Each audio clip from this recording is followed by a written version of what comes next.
Sir काय सांगाल, आज मंगळवेढ्यामध्ये शिवसेना संपर्क कार्यालयाचं उद्घाटन झालं आहे, कशा पद्धतीने बघताय? आता आपण ऐकलं असाल की शिवसेनेचं संपर्क कार्यालय असेल, शाखा असेल, हे आमचं गरिबांचं मंदिर म्हणूनच त्याला संबोधलं गेलेलं आहे. पूर्वी जे बाळासाहेबांनी जे काय मुंबईमध्ये, पुण्यामध्ये, ठाण्यामध्ये शाखा निर्माण केल्या, त्या गोरगरिबाला तिथून न्याय दिला जावा ह्या हेतूनेच आता आम्ही त्यांना सांगितलेलं आहे. आणि तिथून तो कारभार त्या प्रकारे व्हावा. एखाद्यावरती अन्याय असेल, अत्याचार असेल, काही ज्याला मदत असेल, त्यांनी या संपर्क कार्यालयाशी संपर्क साधावा. ठीक आहे.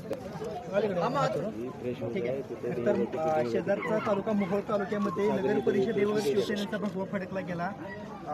त्या ठिकाणी शिवसेनेची झेडपी आणि पंचायत समितीमध्ये पण परफॉर्मन्स एकंदरीत चांगला राहिलेला आहे. तशा पद्धतीने मंगळवेढ्यात थोडंसं कुठेतरी कमी पडतं असं वाटतंय का?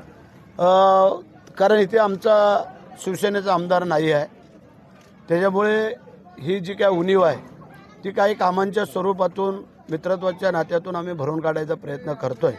आता आमदार आम्ही सगळे एकत्रच होतो, त्यांनाही आम्ही सल्ला दिलेला आहे.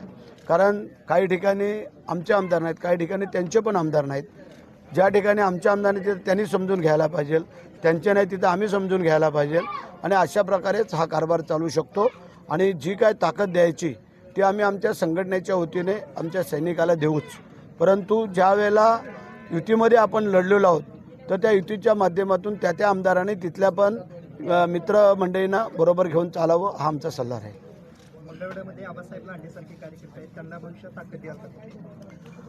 संघटनेच्या माध्यमातून निश्चित, त्याबद्दल काही दुमत नाही आहे.